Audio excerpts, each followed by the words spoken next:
Welcome back, Horleans, to more mean streets. Ron Morgan's beach house is located along a stretch of private beach on the Pacific just outside of San Diego. The hot, dry Santa Ana winds lash out across the back porch. Outside, the pounding surf is deafening, but the inside it's strangely quiet. The air filtration system has not been turned on for a while. The room smells of stale cigarette smoke and spilled whiskey. When I enter the room, the door shuts behind me, setting off the security alarm. I got 5 minutes to turn it off before the cops get up in this bitch. Well, as you know, I'm a master of turning off alarm systems. Oh, shit.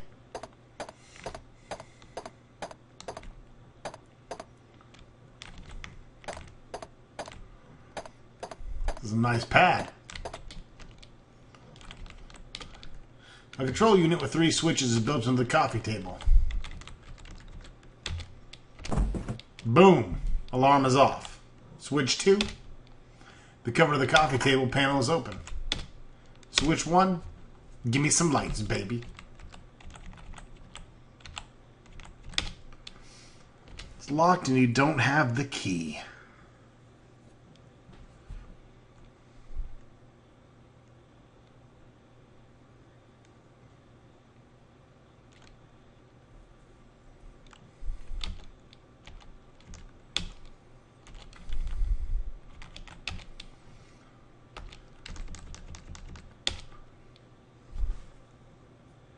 Well, that sucks.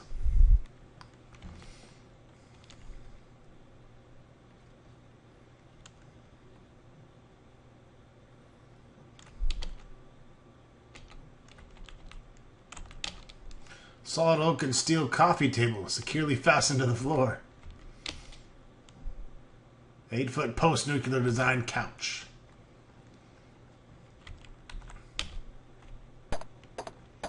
And a kick-ass fish tank in the corner.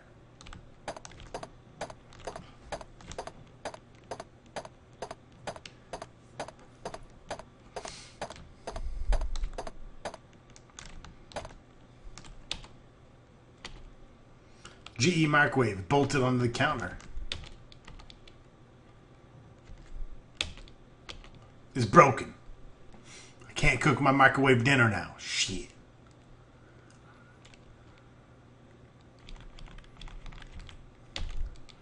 It appears to be a small fridge. And of course there's a videotape in there. Everyone keeps videotapes inside of their small fridge.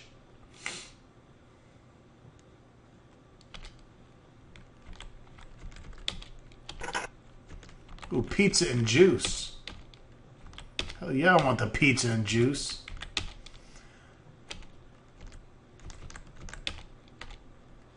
I want the ice cubes too. They'll just melt. Duh. No shit, Sherlock.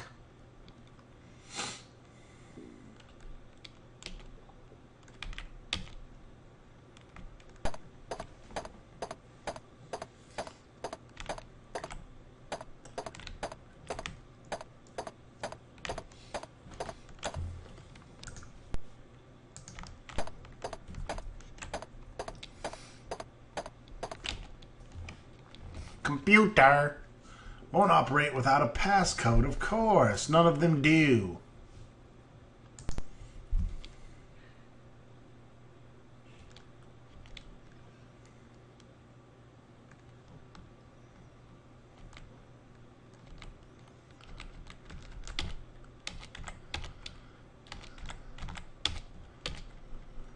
Ooh, some fish food. I want to feed the fishies.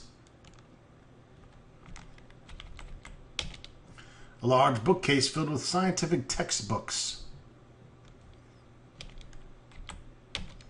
One of the books high on top of the shelf. It's a chess book. Upon opening the chess book, you see a memo taped inside the cover. To Ron Morgan. Next is password. ETSALMATE. It's a chess word. It's stalemate, dude.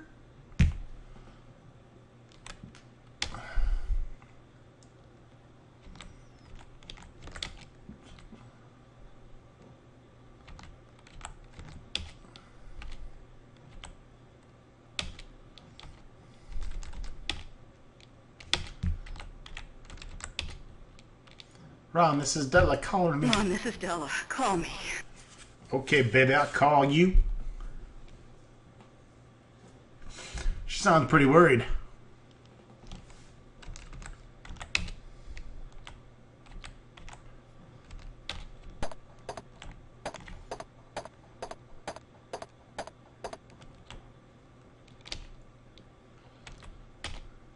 The octagonal base supports the fish tank.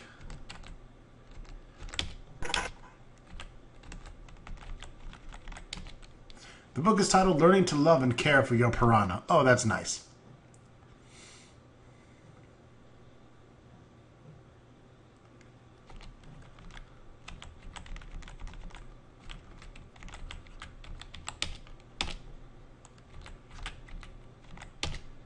Got me a key.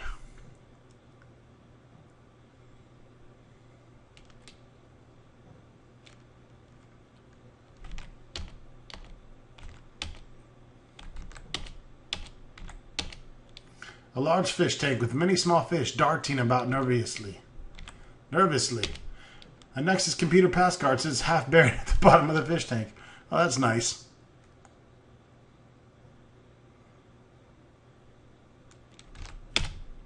You dump the piranha food in the tank, and they feed ravenously. When they are finished, you are able to reach into the tank and get the card. Good thing. I didn't want to stick my hand in there and get it chewed off.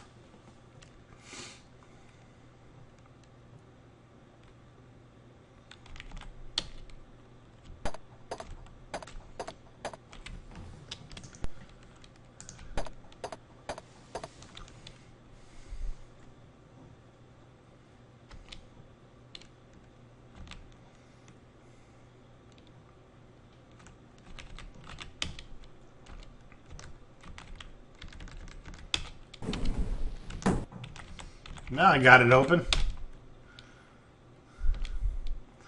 Got another watch to hawk.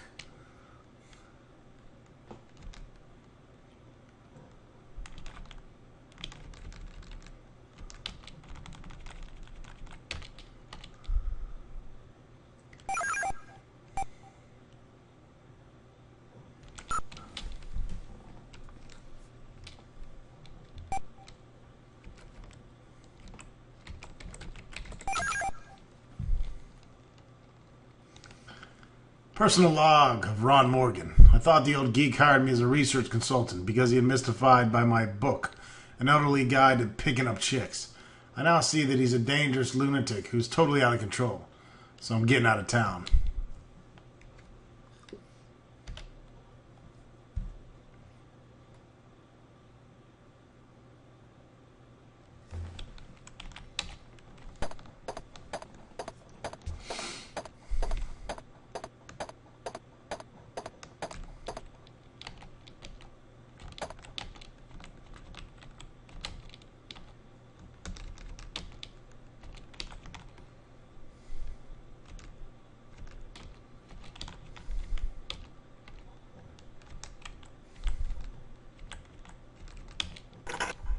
Oh, now the safe opens. Okay. Let's get the money, money, money!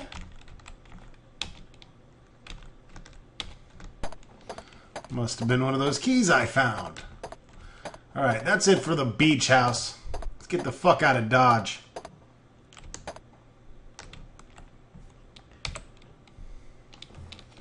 We're going to meet up with Drones Fadez. Jorge.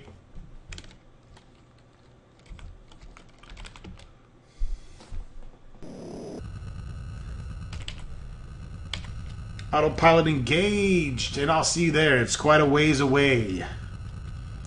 Alright, here we are. So it's Valdez. The George Valdez home is located in a tract housing project in Oakland.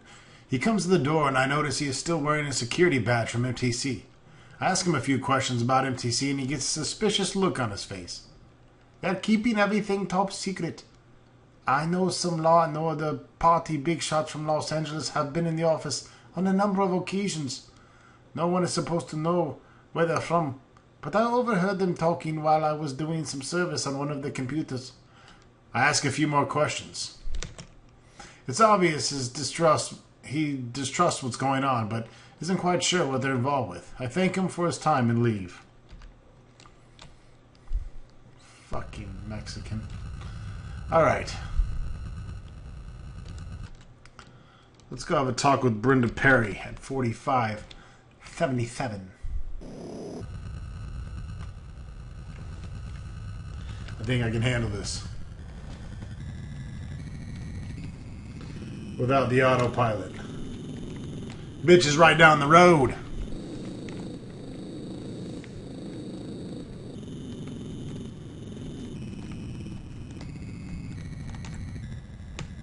Nope, can't handle it.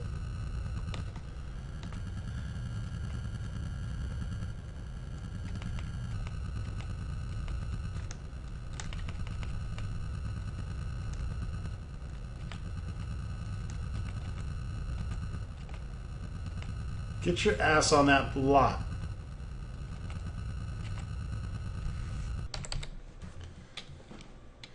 Brenda Perry's home is a small but elegant two-story house set slightly back from the street. The lawn has just been cut, and there are fresh flowers in a pot in the porch. Brenda Perry answers the door. I ask her a few questions, but she quickly informs me that she just started at MTC about 6 weeks ago and really doesn't understand shit. I ask her to call me if she hears anything. That's odd or peculiar. And then I leave. Again, basically with no fucking information. Right. Time to go talk to Detective Steve Clements. It's about that time. And I'll see you there.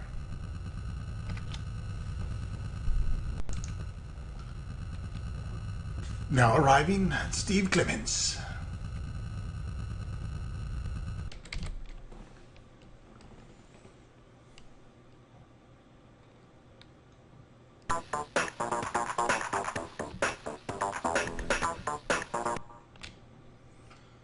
All right, let's talk to this douche. Hi, copy. Let's ask about Greg Call.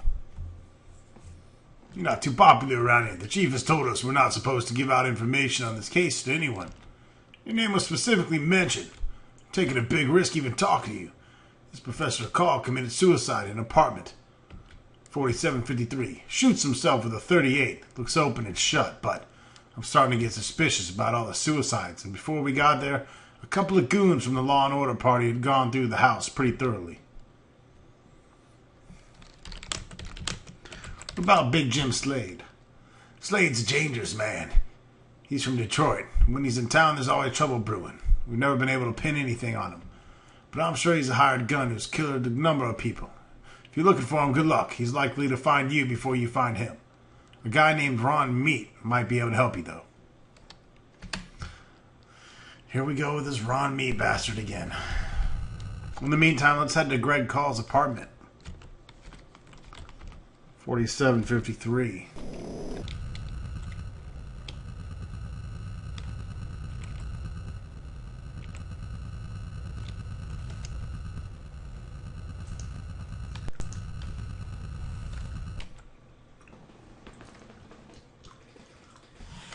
Nuh-uh, bitch.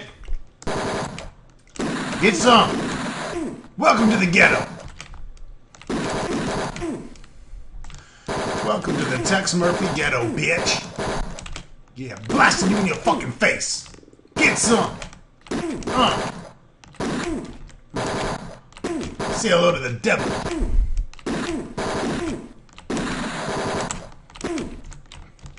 Bitch.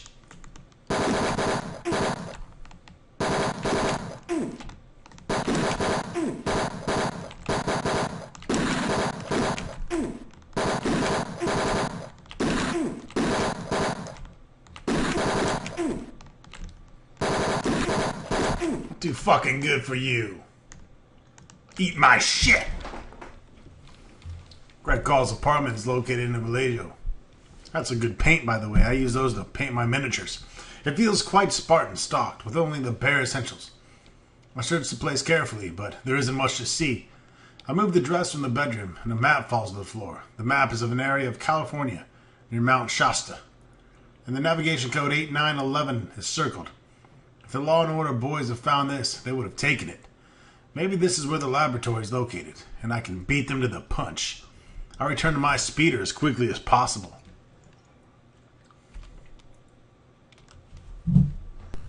Well, I guess it's time to beat him to the punch. Let's hurry up and get to 8911. I'll see you there. Coming in hot.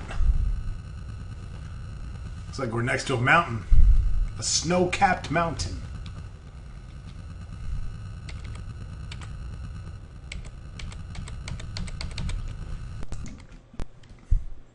I fly to the location near Mount Shasta that was circled on the map from the professor's call apartment. The landing spot is deep in the forest, in a heavily mountainous terrain. After searching the area for a few minutes, I found an opening to a small cave and go inside. The narrow cut in the rock descends about 100 feet and then opens into a large cavern. I see a small light coming from the chamber on the far wall, and I decide to check it out. This must be Call's laboratory. Holy shit.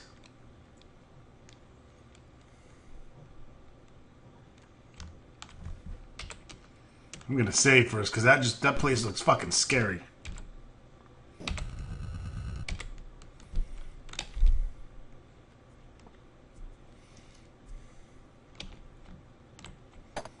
Is that the robot from, what's that show?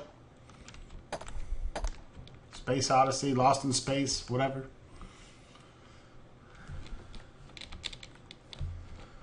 Standard office work desk. It's locked and you don't have the key. Oh, we just move the fax machine and get the key, though. How you like dim apples?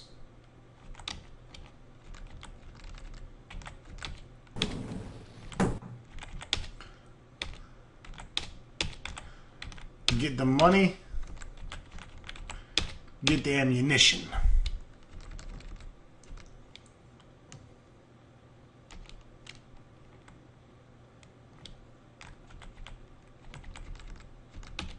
Danger!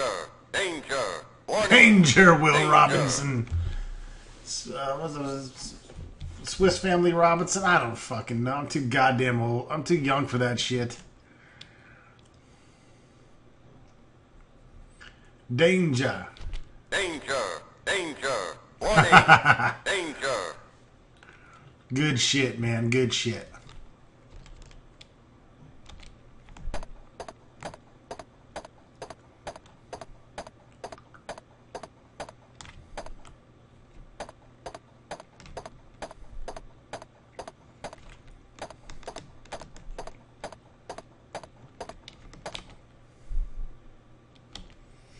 A stalagmite formation.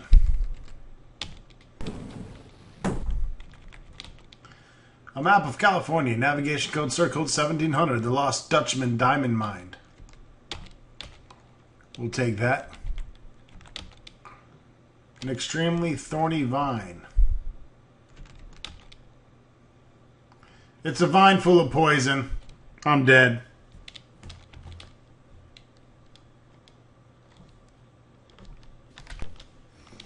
Okay, no more licking vines for you.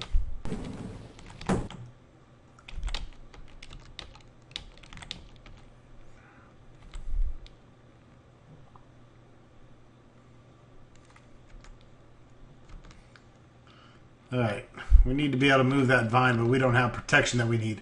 It's a poisonous vine if you haven't figured that out yet.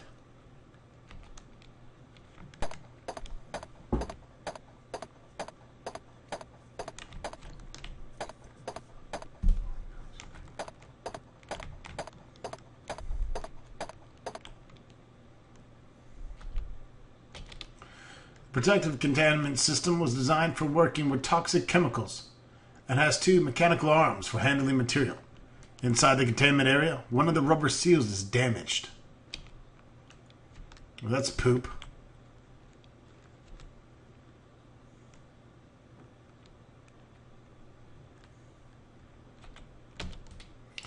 Using the mechanical arms, you clumsily maneuver the key toward the slot and retrieve it.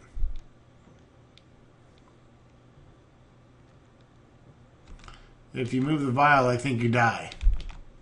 And I don't want to have to redo all this shit again.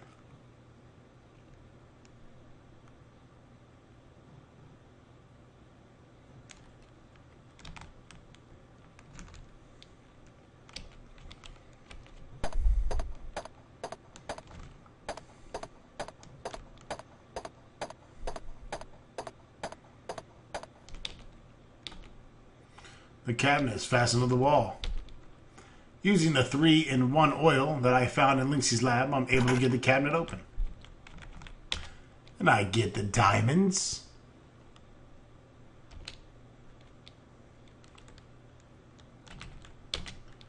I also just got a pole. It's a 10-foot pole.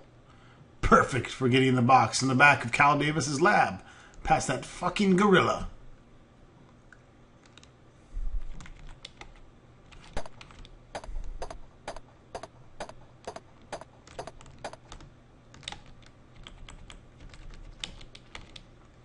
Open the circuit box here.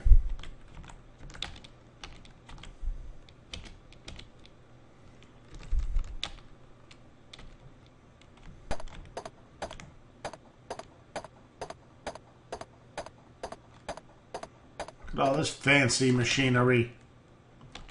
The plutonium unit, inertial confinement.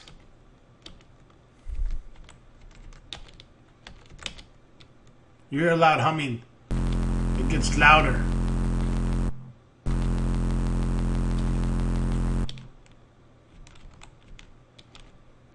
I don't care. I like pressing buttons. Fuck it. The fusion generator.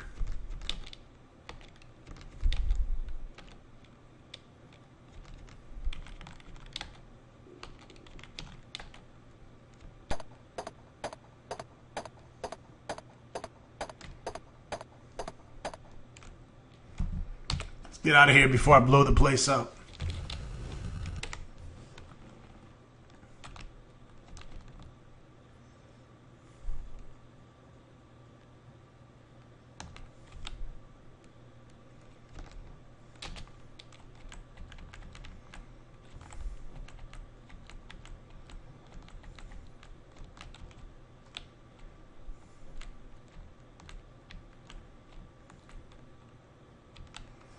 That's alright, we got some money again. 16 G's. Alright, let's head to the Lost Dutchman mine. I'm interested. I'm curious. Let's check it out. After that, we're going to Cal Davis's lab with our 10-foot pole. Alright, finally reaching our destination here at Cal Davis. No? Lost Dutchman mine, I mean. I'm getting sidetracked. Golden Diamond Mine. I fly to the site of an old golden diamond mine that was circled in the professor's call maps. I look inside the mine shaft and around the property, but it looks as if it's been abandoned for quite some time. Nothing else to see or do at this location. Oh, okay. About to be like $1 million in diamonds. Alright, let's head back to Cal Davis's lab. And I'll see you there. Cal Davis's home near Santa Barbara. You know the drill.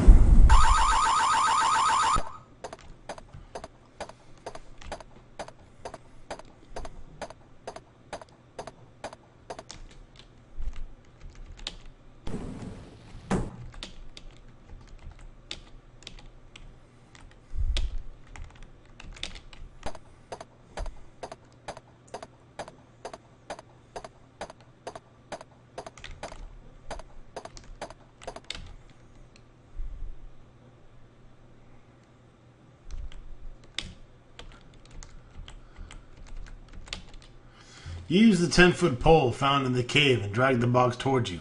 Through the bars. The box contains the orange pass card and some money.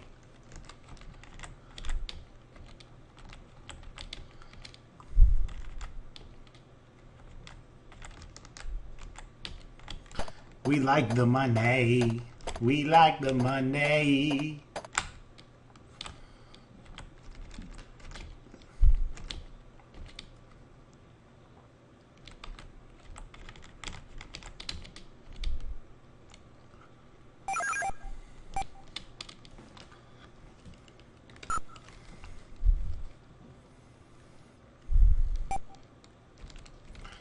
We know this password. We figured it out already. Checkmate. Having achieved a minor success, the control microchip was placed inside the chimp today by drilling a burr hole through the temporal lobe. Much the same as the burr hole drilled in the back of Karlinski's head. I was able to control the male's aggressive tendencies through electrical stimuli to the neurotransmitters in the brain. This action releases the appropriate amount of chemical to tame aggressive tendencies. This test is an encouraging sign that several sociopathic disorders could be controlled. 622. I have been able to manipulate elements of the ape behavior by inserting control chip in the hippocampus ridge of the brain. By using stimulated electrical brain impulses, I've been able to control the physical movements of the animal. 710. Control area number 3. Insertion of microchip into optical cortex allows me to control visual images to the brain. Electrical pulses of pleasure and pain produce corresponding behavior in subject. 716. Minor setback. Subject was given a painful visual stimuli. The visuals must have been too intense. This action caused a massive seizure and gave the subject a berry aneurysm. Aneurysm? Okay. The exploded blood vessel in the brain killed subject almost instantaneously. 726. I've been instructed to try several experiments on these chimps, all of which have resulted in total brain control, death, or permanent brain damage. What do they really intend to do this for? 810. Instructions given now are to test the procedure on a human. I don't believe they are using the system for legitimate purposes. There is something devious in their request. I told them I'll have no part in further testing of this control system. I feel they have not told me the truth about how they intend to use this device. Alright, well obviously shit's all kinds of fucked up at this point.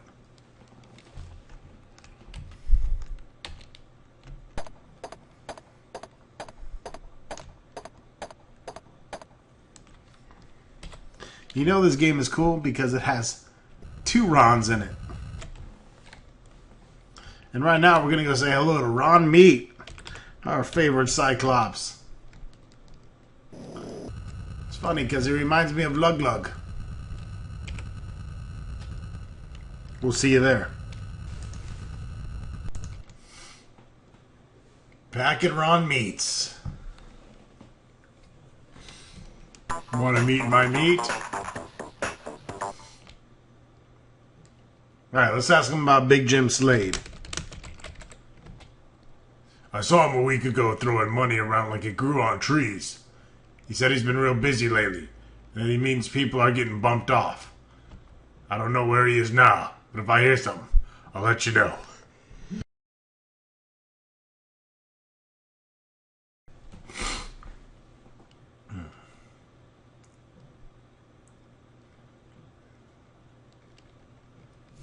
You better let me know, Cyclops.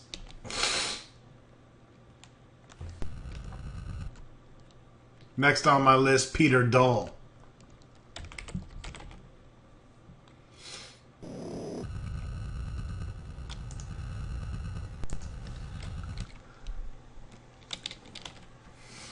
All right. Peter Dull is the vice president of the Transamerica Insurance Company. Most insurance people aren't really exciting, but he's so boring even looking at him could put you to sleep.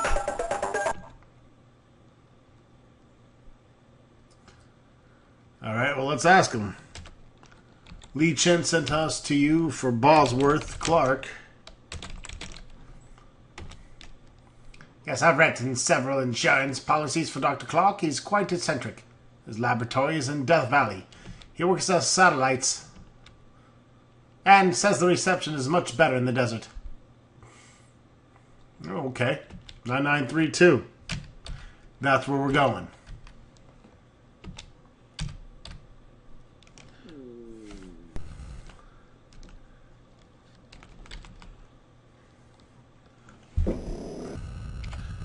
And when we come back in the next video, folks, we'll be in Bosworth Clark's lab.